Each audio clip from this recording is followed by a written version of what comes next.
I don't want no oil, a spoil in my shoreline. I like fish much better than crud. I like birds and things, a-creeping and crawling. Won't trade no more oil for blood. The sun done give us all we need to make this country run. But that black demon oil's got us fussing and fighting, and I do believe it's time we was done. I don't want them nukes run by them kooks who think radioactivity is fun. No more three-headed frogs or kids with leukemia. Nuclear power ain't fit for a dog. The sun done give us all we need to make this country run. But that nuclear power's got us fussing and fighting, and I do believe it's time we was done. No nukes!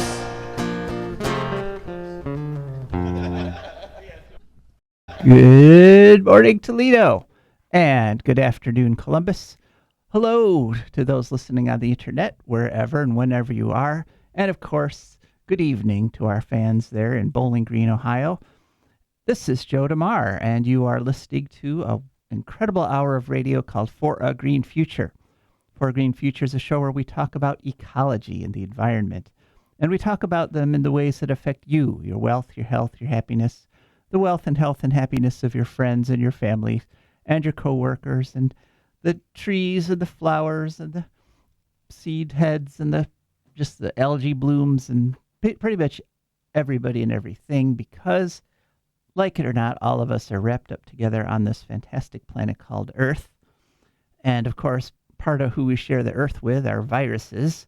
And the COVID virus is why I'm here alone today. My wonderful coworker, Rebecca Wood, unfortunately is home, but she is recovering from COVID. She feels much better today, but not quite good enough and not contagious enough to come in. She will be calling in at the bottom of the hour, so those of you who listen every week to get your Rebecca Wood fix, don't worry, she's coming. But in the meantime, we've got an excellent show lined up for you. We're going to just chat for the next 15 minutes or so, and then we have a special guest, Roxann Kuhns, who has a group called the Civilian Disaster Response Group, and she's going to be talking to us about all the climate-enhanced disasters that have been happening and how her group actually goes and tries to help people cope with it. She's really literally on the front lines of climate change. Then we'll hear from our wonderful advertisers and patrons, to whom we are eternally grateful. Then Rebecca will be calling in, and she's going to talk about one of the forgotten nuclear disasters in the Western world, and that is the Windscale nuclear disaster, which was really a terrible one over there in the UK. And then it's ecological news. And this week, I got some stories here that literally none of the other media outlets I've seen have covered at all. So I've got some breaking reporting here on this week's ecological news. And because we've got Rebecca calling in and we have our guest calling in, you won't be able to call in this week at 877-909-1007. But of course, you can always contact us by sending an email to Joe DeMare, that's DEMARE, forgreenfuture.org, or you could text a message to 419-973-5841. So it's a beautiful day here in Northwest Ohio. It's going to be another hot one, but this week I had a kind of an interesting experience because I kept seeing plug-in Pacifica hybrids like my Wonder Van all over the place. It really seems to be a surge in people buying these Chrysler Pacifica plug-in hybrids. And just to be clear and up front, I don't get anybody for an endorsement for this, but I've been driving a plug-in hybrid van. The regular listeners know I call it the Wonder Van. I've been driving it since 2019, and it's just been amazing. I have over 141,000 miles on it. I only had a single repair in all that time, and the brake pads are still like new because I use the regenerative braking all the time and get all that energy back into the battery instead of wasting it like squeezing brake pads and stuff. And I actually just I like to when I see other Packy owners, we call it the Packy, Pachy. I like to stop and talk to them, and I did yesterday. There was a woman just sitting there on Main Street in Bowling Green in a plug-in hybrid van, and I was chatting with her and asked her how she liked it, and she absolutely just started gushing. She got a 2025. She got it in June, and since most of her driving is local, she's been 100% electric since June. She has not had to buy gas for 2 going on 3 months, and that's just one of the advantages of having an electric car. And as we've reported before, all the federal tax incentives to buy this are going away after September 30th. So if you're somebody who's been kind of on the fence, now's the time to jump off the fence and go order that electric car, or at the very least plug-in hybrid car, because these individual actions, this is a kind of been a theme of the show lately. Excuse me. It's individual actions versus policies being set by governments, and the difference, of course, is that governments can change the whole picture, but if enough people do individual actions, that can also change the whole picture. And I've got a story about that. That's what's happening in Germany versus France in terms of solar panels on the roof, like affecting the amount of carbon and the electricity prices in those countries. But in places like China and Norway in particular, where in Norway almost every new car sold is fully electric, okay?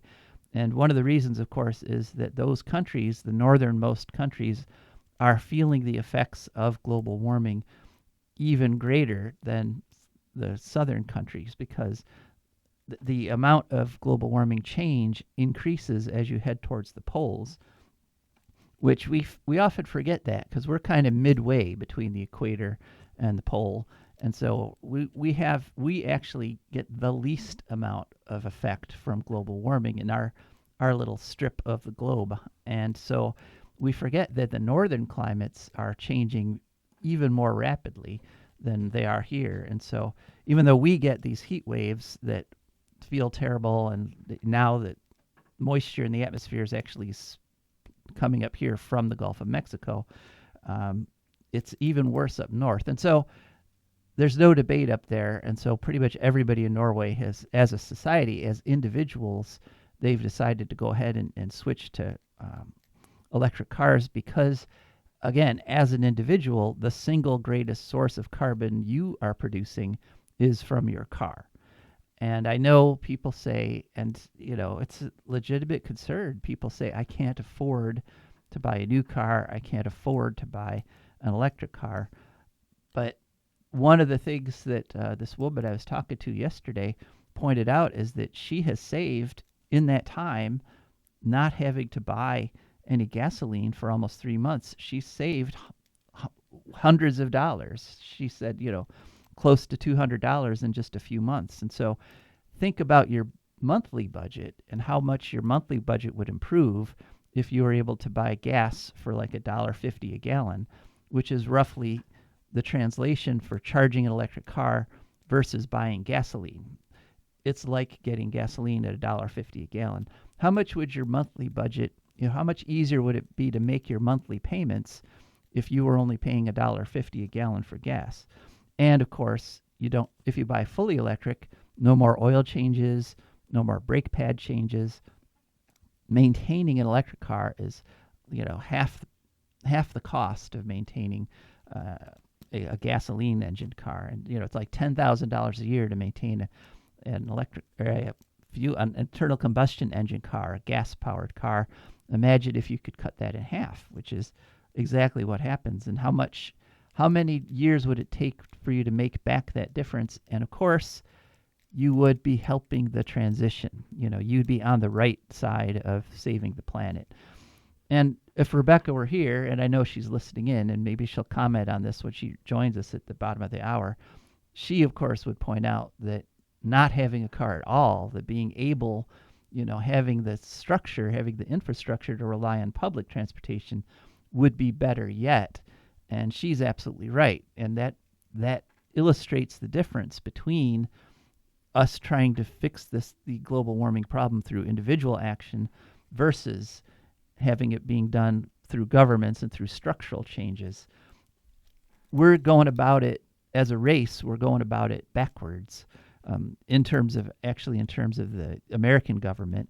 A lot of the other governments, like Norway, actually, their government, one of the reasons they're able to go 95% electric, it is individual choices, but the government is also putting in incentives and giving people who go electric tax advantages and some subsidies. So the ideal that we should all be striving for is to have both the government and the individual actions. And together, we could still save this planet. Together, we could actually cut the carbon emissions. And I'm convinced, some people think it's already too late, but I'm convinced that the world's ecosystems are resilient enough. And I've seen a lot of other people say this, and I've seen actually a number of individual indigenous activists say this also, that all we have to do is stop killing the planet, and the planet is resilient enough that it'll get back to equilibrium once we stop tipping it, once we stop putting more and more carbon and CO2 into the air. And so that, I guess, is the lesson for today, is yes, do the individual actions. Right now, we are actually flying in the face of the government. We're rebelling against the official government policies by trying to get off of carbon as individuals. And so, if you're on the side of the rebellion, go out and get that electric car or that, at least that plug-in hybrid, because more and more of that needs to happen if we're going to survive. And it's a really bizarre situation that we're in. We have a government who's literally denying reality, even as, and I have a story on this too, and during the Eco News segment, even as everyone on the planet is recognizing that this is a crisis and we've got to do something about it, our government, under the quote-unquote leadership, or should I say anti-leadership, of the Trump administration, is trying to race away from doing anything, and in fact is trying to get us to do the wrong thing, the worst thing, the most damaging thing in the next 4 years or so. So that was my rant, and I was able to do it without without Rebecca's valuable input. But this point of individual action, some people, when they see stories about these disasters, these increasingly serious and increasing in number disasters from flooding and from fires and from storm damage, sometimes people are moved to actually go out and try to help themselves, try to, on their individual basis, go make a difference for the victims of these global climate disasters. And so we are actually quite privileged today to be interviewing a woman named Roxann Kuhns, who has a group called the Civilian Disaster Response. And so, Roxann, are you there? Hi. Yeah, right here. Hi. Thanks for calling in. Could you again just share your name and your group with us? Sure. First, thanks for having me. My name is Roxann Kuhns, and at the onset of disaster relief for Hurricane Helene, I loosely formed Civilian Disaster Response just to be able to help coordinate all of the efforts that were going on because it was so chaotic. And as the course of time went on, I also became linked with aerial recovery, which also focuses on disaster response. And we have a whole myriad of tools that we use to help out with a lot of the things that have been going on lately. Aha. And so could you kind of detail some of those those tools you've got. I know that you do quite a bit on Facebook. Um, Yeah, sure. So with what we do, I can say initially, Helene was way worse than anybody had anticipated, and they're still going to be recovering for years from the aftermath of that. So as I was doing that, it was a lot of dispatch work and bringing materials down and coordination. And you run into really odd problems when you have big disasters. Like if everybody loses electricity, then no one has a way to get to the bank, to get money from the ATM, to get things to pay in cash because credit doesn't work. So it creates immediate logistic gridlock when there's a natural disaster. And that's just one example of what happens. So what we do is we go in and we try to do a rapid assessment and situation analysis to kind of see where the need is the greatest. And we use things like drones and satellite imagery to kind of help key in on where the worst of the damage is. And then we go into search and rescue operations. So this looks a lot like SAR work, and I've done some of that type of training and work out in the backcountry and the wilderness. And so it translated into doing disaster relief. So once we get through our search and rescue operations, again, we have tools that we've utilized. For example, during Helene, there were boats and helicopters and specialized equipment like thermal imaging cameras to help us. And just recently, the floods in Texas. Now, would you say they for Helene? Where specifically, what community areas were you helping out there? The immediate area last year was specifically in western North Carolina in the Burnsville area, and this year the floods in Texas have been a primary focus as of recent for aerial recovery to help them do search and location. And this time they actually used dogs instead of high-tech equipment, and it helped us. I think there's only 2 people that are still missing right now. Mm-hmm. And so how many people were lost? I don't have the specific numbers. I don't want to speak out of turn with that, but I know that the recovery missions are ongoing, and they've been at it for several weeks now. I was not deployed for that particular mission. So again, like I said, I don't want to speak out of turn, but I do know that it was incredibly tragic. We actually have grief counseling for people that have lost their children in those floods, and Ariel's committed to being there long term to help with everything, because we don't just go in and rescue. You go in and you help restore as well. So there are post-disaster recovery efforts too. Uh-huh. And so you folks are sort of literally on the front lines of responding to these disasters.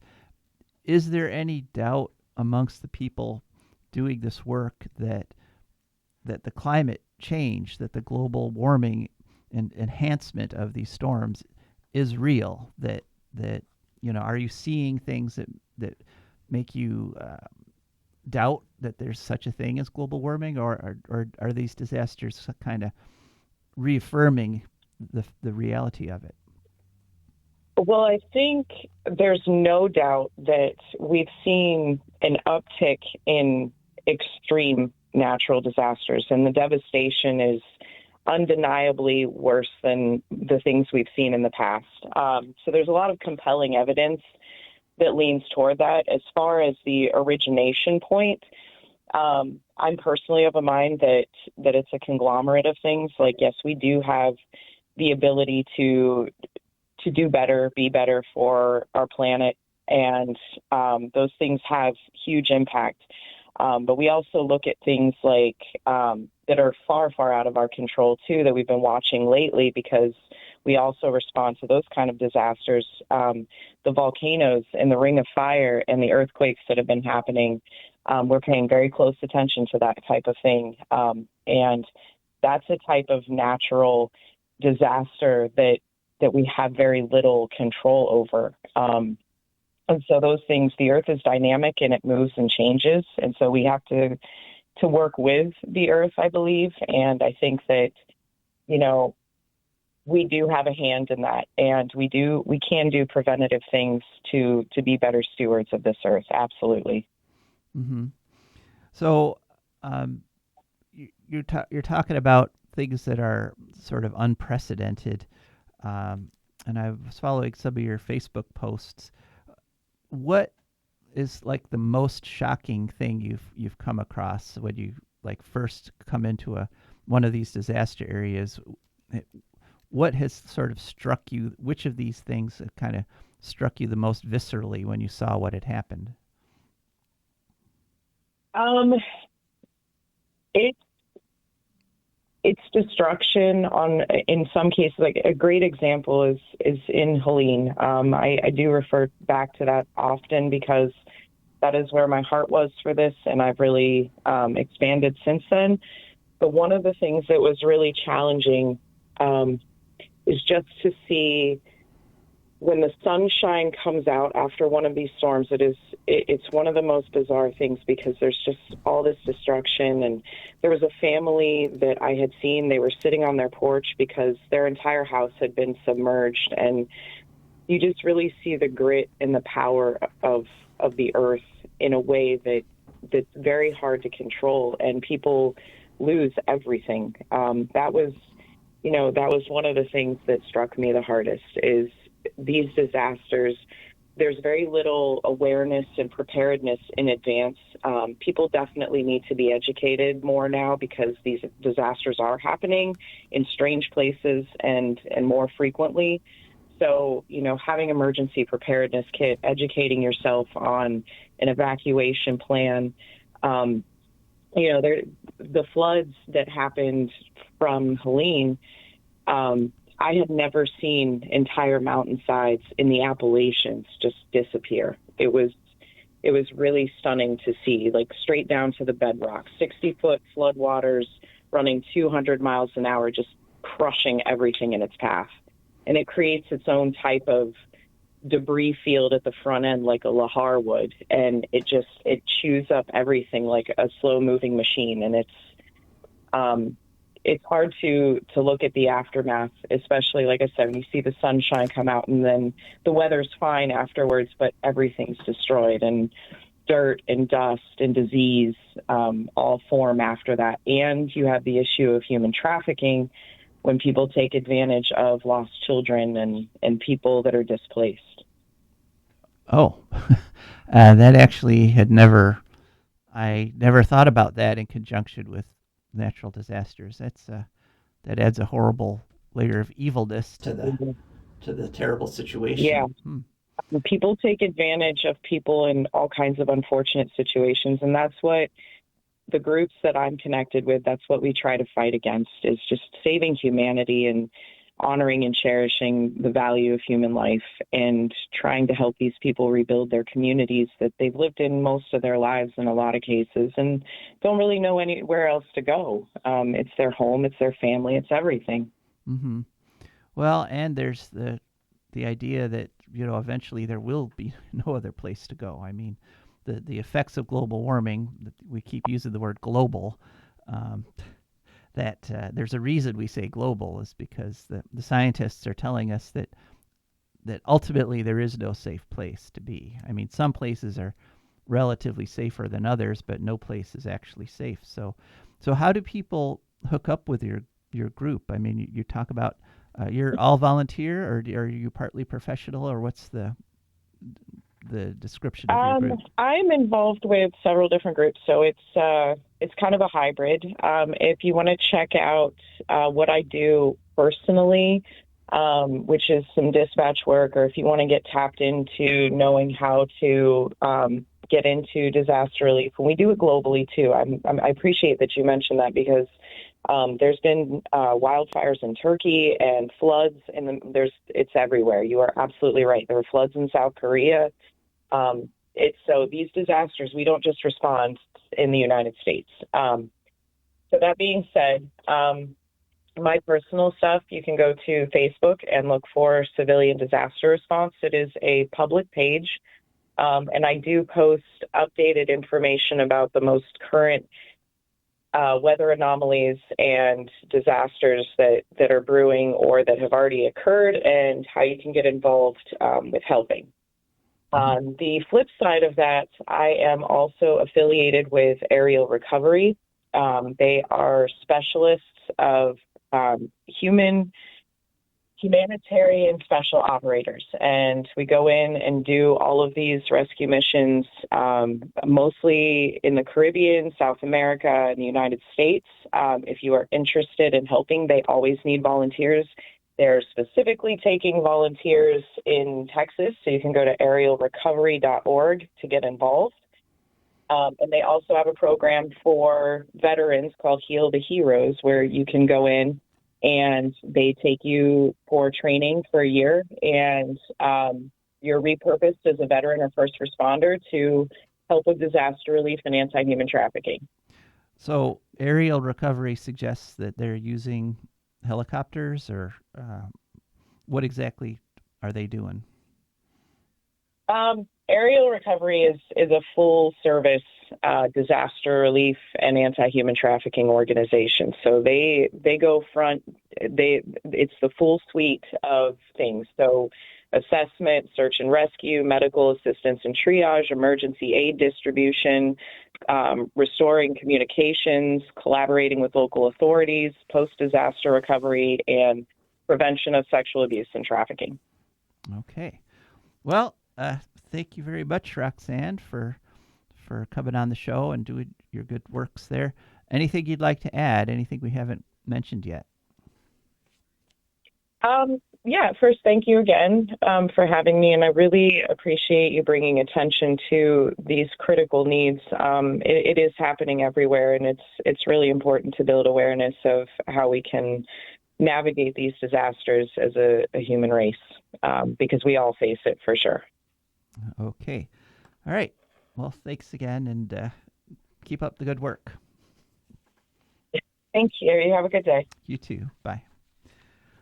Okay, so yeah, Roxann mentioned the natural sources of CO2 that are increasing, but as we've reported, actually, global warming, the human-caused global warming, is enhancing things like volcanic activity, because when you remove billions and billions of tons of ice from the surface of the Earth kind of wells up, and that actually increases volcanic activity, and that's what's happening in places like Greenland and the Antarctic, and so all these systems are connected. So you increase the heat in the atmosphere, and you can trigger, just by increasing the heat of the atmosphere, you can trigger increased volcanic activity. So we're to blame. It's us.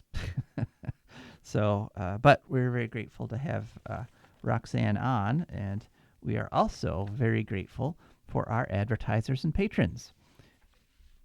Foregreen Future is brought to you by the Wood County Park District. Imagine a place where nature meets adventure, where you can climb, paddle, fish, and explore. That place, it's right here in Wood County. The Wood County Park District is here to protect, preserve, and inspire. We conserve natural and cultural treasures so you can enjoy the outdoors like never before. By maintaining green spaces, providing fun programs, restoring wildlife habitats, and leading outdoor adventures. Want to connect with nature? Try your hand at archery, bouldering, geocaching, paddling, rappelling, and more. Whether you're seeking experience or a peaceful retreat, our parks are open every day from 8 a.m. to 30 minutes past sunset all year round. Come explore, get outside, experience nature. Your parks, your adventures waiting for you. Find us online at wcparks.org, or follow on Instagram, Facebook, or X, or you can call 419-353-1897. That's 419-353-1897. The Wood County Park District, preserving nature, creating adventure, and inspiring a greener future. And so, let's see here. So we're also, of course, very grateful for our co-host, Rebecca Wood, who has now called in. Rebecca, how are you feeling? Sick. Not as sick as yesterday, but sick. Okay, well, you don't sound too bad. You don't sound close to death, luckily. Knocking on some wood here. That's good. Okay. So, any I like thoughts? to have a considerable distance between myself and death, preferably, as much of the time as possible. Yes, I hear. So, any thoughts on what you heard? What the first half of the show there? Oh, well, I was going to bring up the link between climate change and volcanoes and earthquakes, but you did that. Yeah. Also, like I'm remembering, I posted stuff from Roxann about what she's doing and got the most messed up directions from apparently a few blue no matter who people on my friends list that popped up and pretty much immediately got axed. But yeah, there's this. Especially when Biden was in office, there was this attitude that now FEMA is suddenly perfect, even though, in fact, they were gutted in the 1980s by Reagan, and that money has never been put back. FEMA has been just complete garbage since the 1980s and is consistently inadequate in all of their efforts. And so apparently, if a Democrat is in office, we got to pretend everything's fine. Well, it isn't. Nobody is doing right by Americans affected by natural disasters. Mm-hmm. Also, it strikes me as very much that Roxann and her friends are kind of proof that the American people deserve better than our government. Maybe the people of the world in general deserve better than our leaders in all areas of life, That's just a thing that strikes me. Mm-hmm. Okay. Well, let's see. So something else, I guess, that struck you this week. You're going to be doing a report on Windscale, the Windscale disaster. I am, yeah. This is one. It's just glorious when my love of morbid YouTube videos and my participation in this show come together, and overlap. Because I've been watching, some of these videos that have been put out by various people, and it's scary, interesting, and other YouTube channels, and I was like, whoa, wait a minute, that's a nuclear disaster I have never heard of, and I don't think most people have heard of it, frankly. But yeah, so one of these was something called Windscale that happened in Great Britain. Windscale was originally a munitions plant near the town of Seascale on the Cumbrian coast of England. In the northwest of England, near the Scottish border, on the Irish Sea, near the Lakes District, the famous Lakes District. And Seascale means shelter by the sea, apparently, in Old Norse or something. I don't know. Old English.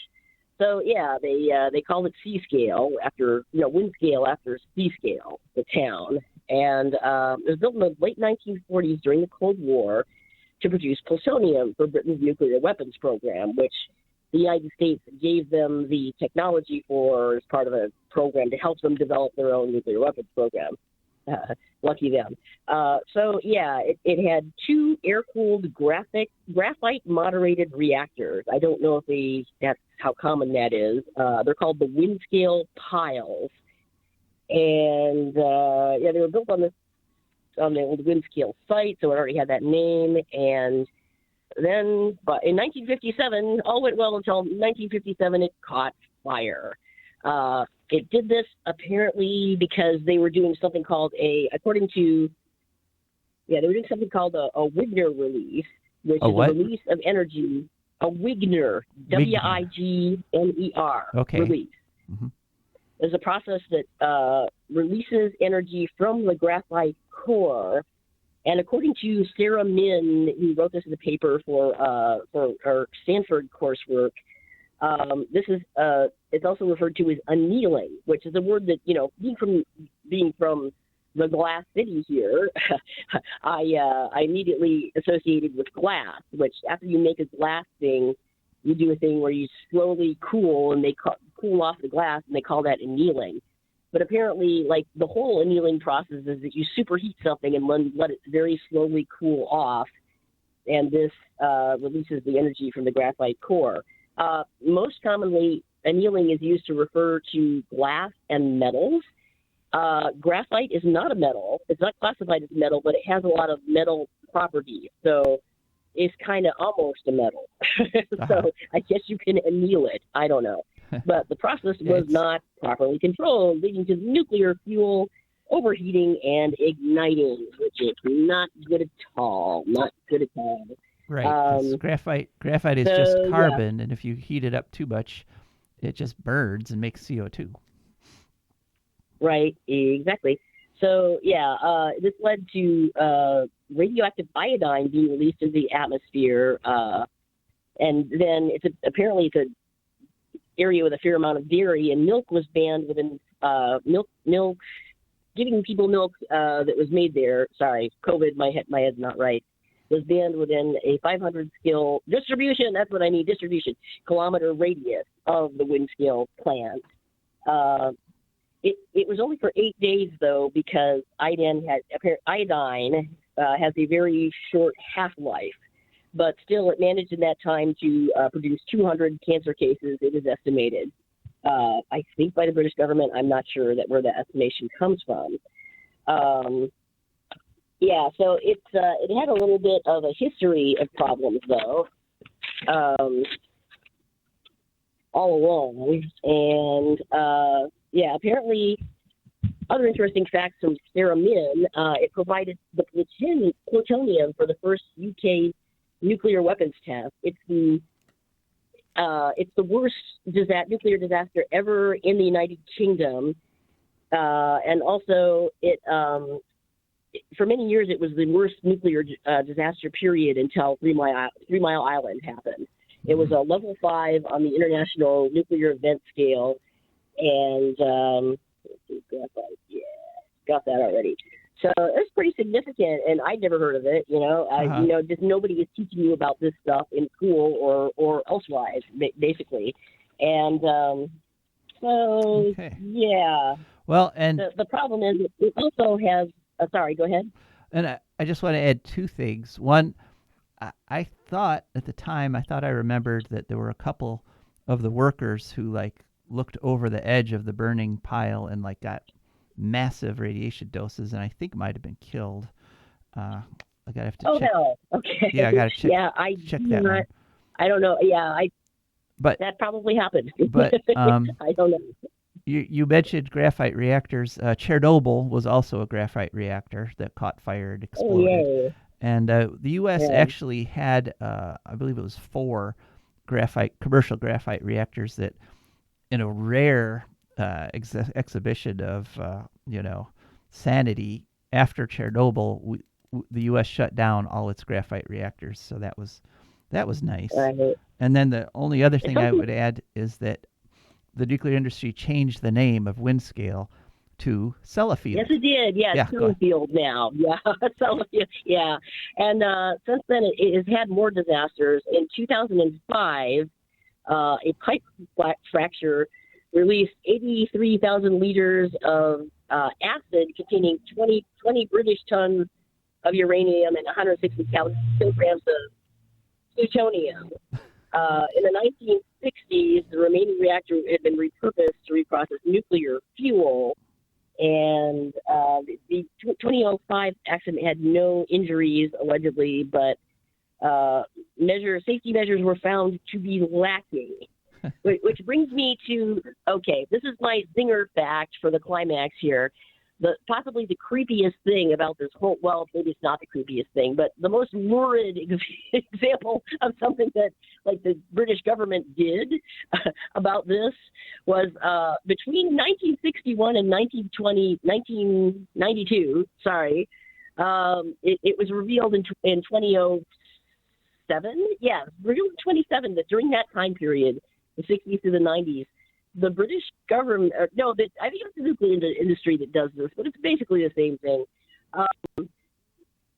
They've been stealing body parts from dead workers. I don't know if they are, I did not read enough, but I don't know if these are just dead workers in general, anybody who died who worked there, or if it was people who died in a nuclear accident, but they did this without the family's permission. I don't even know how. Did they sneak into the into the funeral parlor, what went on there. But yeah, that got out. And it's extremely depressing, or it's extremely upsetting to people, and it just has a whole. I guess they were trying to, I don't know, test them for radiation to make sure that they got out ahead of the bad publicity. But that is gross. Earning the title body snatching ghouls did not actually help them all that much publicity wise in the long run. So that's funny in the direction of horrible. So yeah, Windscale, it's not good at all. All right. Well, thank you, Rebecca, for that. And, you're welcome. All right, and stick on the line till the end of the show here. We've got a bunch of eco news to get through. This first story, I kind of feel like this is an exclusive just because no one else that I can find is actually reporting on it. But the UN right now is in literally the middle of a gigantic conference on a plastics treaty. The treaty meeting goes from August 5th to 14th, and it's in Geneva, Switzerland. And they're trying to come up with a treaty, a legally binding global treaty to limit the amount of plastic pollution. They're expecting there to be $21 trillion in plastics made between 2016 and 2040. The damages caused by plastic will total $281 trillion from 2016 to 2040. So we're talking about a huge financial loss, huge financial crisis caused by all this plastic pollution, especially hitting the small island states, which are being swamped by plastic from other countries that they didn't create. About 20% of the plastic that gets produced ends up in the ocean. They have a text and a preamble, and they are working on just approving this treaty because plastic production is expected to triple by 2060. And so it's very vital that we keep all this stuff out of the oceans. Unfortunately, there's two states, Iran and Saudi Arabia, and they are teaming up to try to derail the whole thing. And unfortunately, the United Nations feels like it has to operate on a consensus basis. And so even though the overwhelming majority of the country and people in the world want these limits on plastic production, it looks like Iran and the Saudis may succeed in derailing it. I watched a press conference yesterday, and they used the codes, the diplomatic codes. They said that a treaty is within the grasp, the window is open, but we need a cadence shift. And they talked a lot about the informal meetings that are going on during this conference and the informal informals, I guess which is where the real work gets done.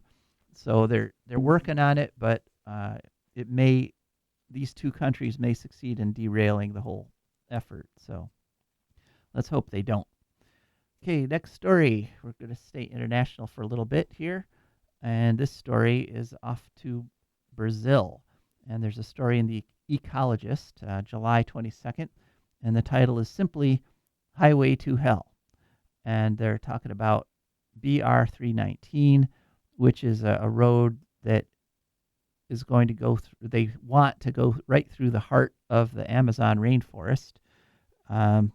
The plans for construction were signed by the Environment Minister Marina Silva the week before. And it's an 885-kilometer road. It goes through literally the final untouched area in the Amazon from Manaus to Porto Velho. The road actually was built in the 1970s when Brazil was run by a military dictatorship, but it was abandoned because it was just economically and ecologically unfeasible to try to maintain it. And the problem is that what they have found in the Amazon rainforest, of course, is that whenever a new official road goes in, then all these criminals basically come in there and they build illegal roads attached to it. There's 6,000 kilometers of illegal roads in the Amazon rainforest already with existing roads, and everybody everyone who has studied this has agreed that if we allow this road, BR 319, to go through, then that will create tens of thousands more of the kilometers as illegal roads, and that'll have all kinds of horrible, destructive effects. This would go right through the territory of 69 indigenous tribes, roughly 18,000 people. And one of the objections to it is that it would bring into our environment new diseases that are right now sort of lurking in the Amazon rainforest. And one particular one that is actually on its way to becoming a global problem is something called Oropouche fever. That's Oropouche. And that is a new disease, brand new disease, brought to you courtesy of the Amazon. And that is happening because these criminals come in, they cause deforestation, they do land grabs, like they'll just go build a ranch, even though they have no right to have a ranch in a particular place. They ranch cattle, to provide us with beef. Also, oil companies go in and just start putting oil rigs in, even though they don't get any kind of permission or permits. They just start building it. And overseeing the whole thing is the mob, is organized crime in Brazil. So let's hope that Brazil under Lula comes to its senses and kind of approves this plan to reopen BR 319. Okay, now bringing it back to Ohio. Interesting story on July 31st in the Athens Independent, which is a great news outlet. Love the Athens Independent. Title: Environmental Group Weighing Another Challenge to Fracking in the Wayne. And the Wayne is not the Batman. The Wayne is the Wayne National Forest, Ohio's only national forest. Back in April, the Bureau of Land Management decided to open up 40,000 acres of the area that's called the Marietta Unit, which is, a huge chunk. Actually, I believe it's a majority of the Wayne National Forest. And even though their own environmental studies show that that would literally destroy 1,000 acres of the national forest, they approved it. So far, there's been no applications from oil companies to start fracking, oil or gas companies to start fracking, even though the application process is opened up on July 31st. But the Center for Biological Diversity is standing in the gap there. They've put out statements pointing out that the environmental impact studies for this were completely inadequate because they completely ignored things like the effects of air pollution and any effects on the Muskingum River watershed. So the environmental assessment was woefully inadequate. So it's quite possible the Center for Biological Diversity will file a lawsuit to try to block these fracking permits in the Wayne National Forest. Unfortunately, the poor center is pretty much they're getting overwhelmed, frankly. There's so many attacks on so many fronts that we don't know if they're going to be able to pull it together for this one, but let's hope they do. Okay, now this story. All right, you may actually have heard about this one on the national news, and even Stephen Colbert mentioned it. I'm using the AP story because that kind of had the best details. Trump moves to shut down NASA missions that measure CO2 and plant health. So basically, this is a story on August 6th. Basically, Trump is trying to literally physically destroy the satellites we have in orbit that measure CO2 in the atmosphere. The only reason you do this is because you're trying to cover up the growth of CO2, the increase in CO2 in the atmosphere, trying to pretend that global warming isn't happening. The way he's doing it, it's very backhanded, it's very sneaky, is just zeroing out the budget for it in his proposed budget. And these are called, this part of the NASA's budget is called the Orbiting Carbon Observatories. And it actually consists of a satellite and a little device that's attached to the International Space Station. And what Trump is ordering NASA to do is burn up the satellite. He's saying send it into the atmosphere and destroy it so that we can't measure CO2. These two observatories are literally the most sensitive and the most accurate in the world. They're literally the best source of information. And some of the discoveries they've had using these devices this is where they discovered that the Amazon has become a CO2 producer rather than absorber. Nobody expected that, but because they had these devices, they were able to just see that it's happening. Same with the permafrost melting in Russia and in northern Canada. Again, those areas have become CO2 producers instead of absorbers, and we would not have known this if we didn't have these satellites in orbit, which is precisely why Trump is trying to do that, because once those things, the reason these things are changing from absorbers to producers is that we have, what have we got, Rebecca? It starts with a P. Oh, you're off the line? Oh, okay. Positive feedback loop. We have a positive feedback loop that is just running away, and rather than deal with the actual problem, Trump wants to make it worse and wants to remove our ability to measure it. Democrats are saying this is illegal because the money was appropriated by Congress, and so the administrative end of the government can't just say, okay, we're not going to spend this money. But it looks like there is funding through August 29th, but after August 29th, they may end it. And unfortunately, NASA is going to the billionaires of the country to beg for money to keep the progress going. I guess they don't realize that the billionaires are the ones who are telling Trump to go in this direction. So it's not looking good. Next story, back off to France. And this is a story in 8/8 in World Energy News.